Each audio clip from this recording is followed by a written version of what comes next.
Ella's garden wasn't just soil and stems, it was a laboratory disguised as landscape.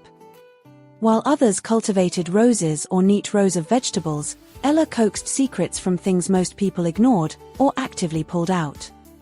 Dandelions weren't weeds, they were captured sunlight. Currants weren't just berries, they were deep, tart jewels. Even the stinging nettle, handled with careful, gloved respect, held a wild, green potential. Because Ella didn't just garden. She fermented. She transformed.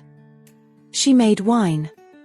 Her small pantry wasn't lined with orderly Cabernet or Chardonnay. Instead, glass demijohns bubbled softly, filled with liquids in shades rarely seen in a vineyard. Pale gold dandelion wine, almost translucent. Deep, nearly black currant brew.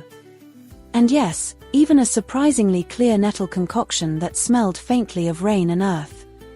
It was alchemy born of patience, yeast, and whatever bounty the season offered up freely from her own patch of earth. Her neighbor, Dan, found it all endlessly amusing. Leaning over the shared fence, watching her patiently pick dandelion heads or meticulously strip nettle leaves, he couldn't resist the gentle mockery. "Making potions again, Ella?" He'd call out, a wide grin on his face. "Bit of nettle soup, perhaps? Or maybe some dandelion perfume for the kids?" He lumped her careful craft into the category of childish games, harmless but ultimately frivolous. "Kids' drinks," he'd chuckle, shaking his head as he went back to his perfectly ordinary lawnmower. Ella never argued. She'd just offer a quiet smile and continue her work. She understood skepticism. Her ingredients were unusual. Her methods, learned from old books and whispered family lore, were unconventional. Let him laugh. The quiet bubbling in the pantry, the slow transmutation happening in the dark glass, was proof enough for her. Then came the summer of the apricot glut. The single tree in her garden, usually shy, exploded with fruit.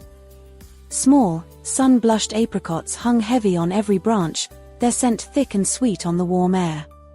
Far too many for pies or jam alone. Ella saw potential. A different kind of sunshine to capture.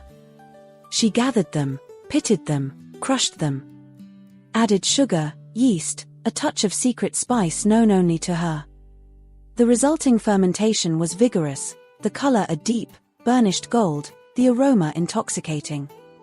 She bottled it carefully, labeling it simply, Sunshine Elixir. One late afternoon, as the golden hour bathed both their gardens in warm light, Dan leaned over the fence again, ready with his usual quip. But before he could speak, Ella held up one of the newly labeled bottles. The liquid inside seemed to glow. "Dan," she said, her voice calm and even. "Forget the dandelions for a moment. Try this." He hesitated.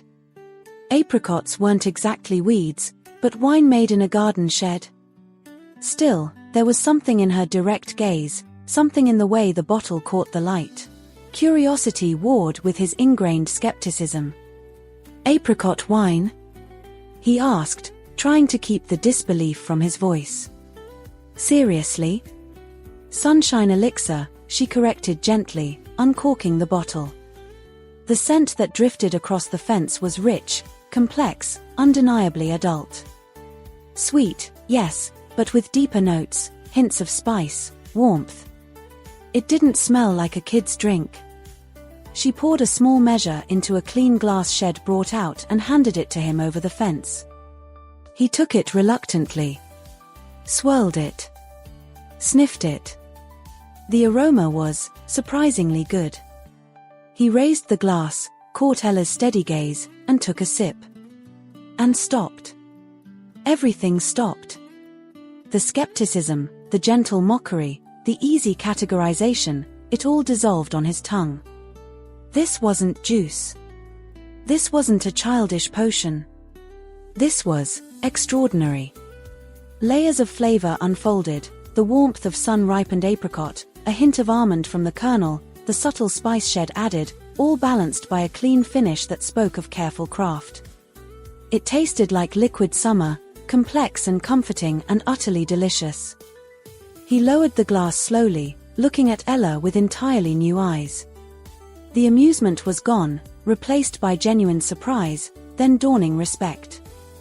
"Ella," he said, his voice slightly hoarse. That's really something." He didn't mock her methods after that. The next spring, when the dandelions carpeted the lawn, Dan was there with a basket, helping her collect the golden heads. When the currants hung heavy, he helped her strip the branches. He learned the difference between a fermentation lock and an airlock, the importance of sterilizing bottles, the quiet patience required. Now, the bottles they label together bear Ella's original simple names: Dandelion Sun, Nettle Spring, Blackcurrant Moon. But underneath, on each one, a small, handwritten addition. "Contains a drop of magic." Dan doesn't laugh anymore.